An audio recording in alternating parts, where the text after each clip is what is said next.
Bonjour Sandrine, Johanna Swan pour Instinct Foot. Est-ce possible de faire un point sur le groupe? On avait vu que Clara était sortie lors du dernier match. Est-ce que tout le monde va bien?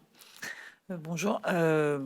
Si Clara est là, c'est que potentiellement elle peut jouer. Donc après, toutes les joueuses sont aptes, hors celles qui étaient blessées ou qui sont blessées depuis longue date. Mais sinon, mon effectif est quasiment disponible à 100% pour celles qui sont aptes.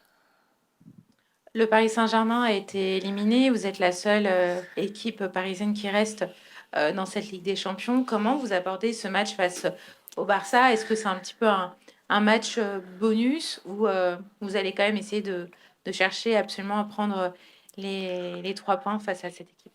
C'est un adversaire prestigieux, donc après, faut avoir de l'ambition, mais aussi faut être conscient de l'adversaire qu'on va rencontrer.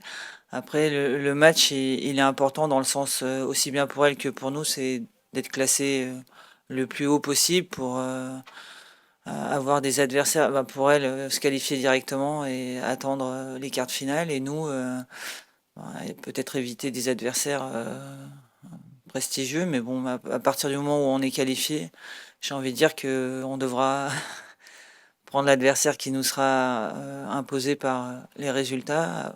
Le match, il est intéressant dans le sens où on va se confronter à ce qui se fait de mieux. C'est une équipe qui fait rêver dans le football, en tout cas dans ce qu'elle propose, avec des joueuses voilà, qu'on n'a jamais affrontées. Donc c'est vrai que quand on prépare Barcelone, sans faire offense aux matchs qui sont passés en championnat, c'est vrai que aussi bien pour les joueuses que pour le staff, c'est voilà, c'est assez excitant.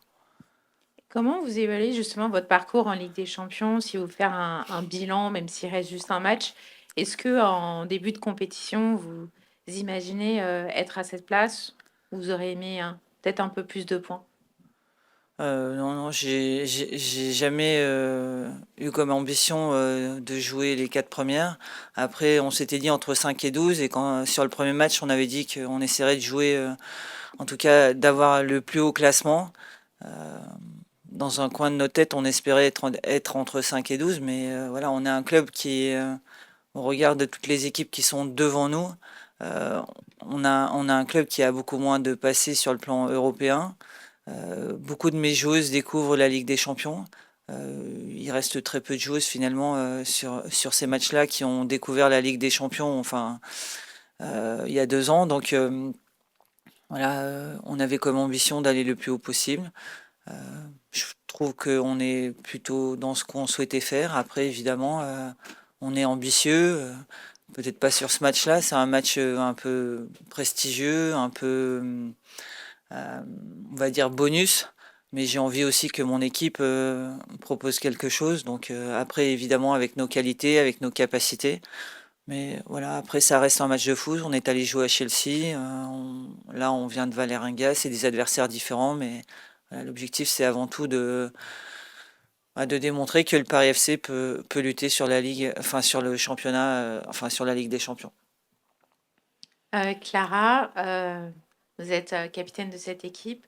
Comment vous vous sentez justement un jour avant d'affronter le Barça? Qu'est-ce que vous allez dire à vos coéquipières, sachant que, voilà, sans vouloir mettre une équipe au-dessus de l'autre, on, on a plutôt tendance à placer Barça favori demain. Je pense que forcément, il y aura pas besoin de motiver les joueuses. On aura toute, la motivation. On a toutes très hâte d'être à demain et je pense que ce sera surtout, oui, continuer d'apprendre face à ce qui se fait de mieux sur la scène européenne, prendre de l'expérience, essayer nous de faire aussi ce qu'on sait faire, essayer de proposer notre jeu et surtout, ouais, continuer notre apprentissage, pour celles qui découvrent la Ligue des Champions sur la scène européenne, pour continuer de grandir et prendre du plaisir parce qu'il va y avoir aussi beaucoup de monde et forcément quand on joue la Ligue des Champions, c'est pour de telles affiches donc nous en tout cas, on a toutes très hâte. Aujourd'hui, il y a aussi le tirage de la Coupe de France féminine. Donc c'est une journée aussi particulière pour vous. Vous êtes donc dans toutes les compétitions à part la Coupe L2FP qui va arriver un petit peu plus tard. Comment vous gérez un petit peu votre état de forme pour pouvoir toujours être au top dans toutes les compétitions, puisque vous êtes souvent titulaire, que ce soit en championnat ou en Ligue des Champions? C'est vrai qu'en étant sportif de haut niveau, on aime ça, on aime, avoir l'enchaînement des matchs. Ce qu'il faut surtout, c'est bien récupérer entre les matchs, réussir à se concentrer directement sur l'échéance d'après. C'est vrai que là, en plus, enfin, durant cette fin d'année, on enchaîne vraiment et après c'est vrai que début janvier, ça va aussi reprendre, sur les chapeaux de roue donc je dirais bien récupérer, les temps de préparation, ils sont aussi, importants et après on a aussi un effectif, qui on sait que on peut compter les unes sur les autres et que chacune sur le laps de temps de jeu qu'elle aura, elle donnera le meilleur d'elle-même et c'est aussi ce qu'a fait notre force sur les années précédentes et on continue de travailler en ce sens-là. Sandrine, vous avez fait un match nul lors de la dernière journée de championnat. Euh, Est-ce que c'est un coup de mou de la part du Paris FC ou vous étiez aussi un petit peu en contre-gestion avec ces deux matchs de Ligue des Champions qui s'enchaînent avec cette affiche qui est importante demain? On aurait souhaité prendre les 3 points effectivement, au regard du résultat du PSG la veille, mais voilà, le championnat est long. Ça fait partie aussi voilà, dans une saison, enfin, en tout cas, on n'a pas l'effectif pour gagner tous les matchs comme, Lyon. C'est difficile d'enchaîner des matchs tous les 3 jours, surtout d'enchaîner 2 déplacements en 72 heures. D'autant plus qu'on n'a pas pu rentrer directement après le match, donc on est rentré que jeudi. On est reparti vendredi, donc voilà, c'est pas simple quand il y a que 72 heures et qu'il faut faire 2 voyages, rentrer au club et repartir sur une ville, enfin sur le championnat national. Donc après c'est comme ça, c'est des bons problèmes pour nous à gérer. Est-ce que c'est un coup de mou, je sais pas. En tout cas, on a perdu 2 points à mon sens, mais voilà, après le championnat il est encore long et on est encore pas à la mi-championnat, donc voilà, on sait que le match de demain et puis celui de samedi sera aussi très important, mais en janvier, on joue contre Nantes, on joue contre Lyon, en février, on joue contre PSG, donc on a que des matchs de très haut niveau qui s'enchaînent, donc voilà, après on est préparé à ça, les joueurs sont préparés à ça, après les résultats, on a tous envie de gagner, mais voilà, après il faut aussi accepter que parfois on joue moins bien et en tout cas on trouve pas les solutions face à des adversaires. Bonjour Sandrine, Tom Bonjour. Ng pour Opta et StatsPerform. Je voulais revenir un petit peu sur la préparation de ce match avec votre groupe. Comment justement on prépare un tel match qui est un petit peu particulier? C'est un adversaire très prestigieux, vous l'avez dit, mais en même temps on sait que la qualification est assurée. Quel discours vous faites passer à vos joueurs justement pour rester motivés? Bah, pour l'instant, j'en ai pas eu encore beaucoup de discours parce que on est rentré samedi soir, dimanche on était off, lundi ils étaient en récup donc j'ai pas trop insisté donc le seul entraînement c'est aujourd'hui et le seul moment de préparation ça va être tout à l'heure à la vidéo. On va continuer demain mais le discours il est tout simple. On a la chance de pouvoir jouer ce dernier match entre guillemets sans pression.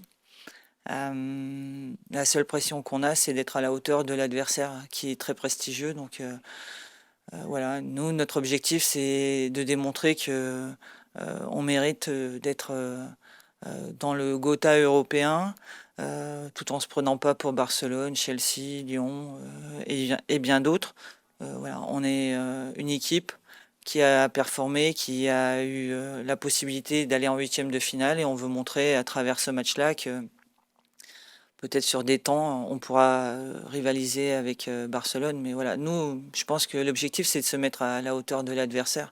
Ce sera dur, mais voilà, c'est ce vers quoi on veut tendre. Après, évidemment, on sait qu'elles ont beaucoup de qualités. Et justement pour cette rencontre, est-ce que c'est pas justement l'occasion d'envoyer un petit message aux autres clubs européens en disant bah voilà le Paris FC est là et peut faire quelque chose cette année? Oui, c'est sûr, mais voilà, moi, je suis à la fois ambitieuse et réaliste. On est allé à Chelsea au tout début de la campagne. Voilà, on a vu ce que c'était le très haut niveau. Là, dans un autre style, euh, avec une vraie équipe, un vrai projet de jeu, voilà, sur un foot que j'aime. Je sais que ça va être complexe, mais voilà, nous on n'a pas l'ambition d'envoyer un message. On a déjà envoyé un message en étant entre la 5e et la 12e place. J'ai une question pour toi, Clara. Du coup, donc, comme disait Sandrine, si tu es là, c'est que potentiellement tu es apte pour demain. Je voulais revenir un petit peu sur ta semaine. Est-ce qu'il y a eu une vraie alerte physique? Et toi, comment tu te sens vraiment aujourd'hui? Aujourd'hui, je me sens bien et c'est vrai que comme l'a dit Sandrine, si je suis là, c'est que demain, je pourrais disputer le match et la rencontre.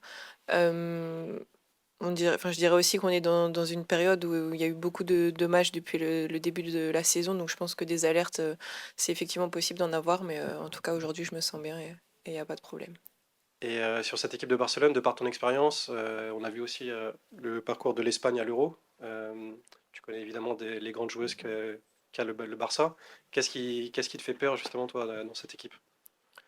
Ce qui me fait peur, je sais pas, mais on sait tous qu'elles ont une très grande force collective, qu'elles produisent, un jeu qui est forcément, enfin, ouais, un jeu de football, très collectif et je pense qu'on essaiera nous d'essayer de les contrer, un maximum, essayer nous aussi quand on a le ballon de le garder comme on arrive à le faire sur certaines phases de jeu et réussir à montrer aussi ce que nous on fait de notre côté, et comme je l'ai dit tout à l'heure, continuer aussi d'apprendre face à ce qui se fait de mieux sur la scène européenne.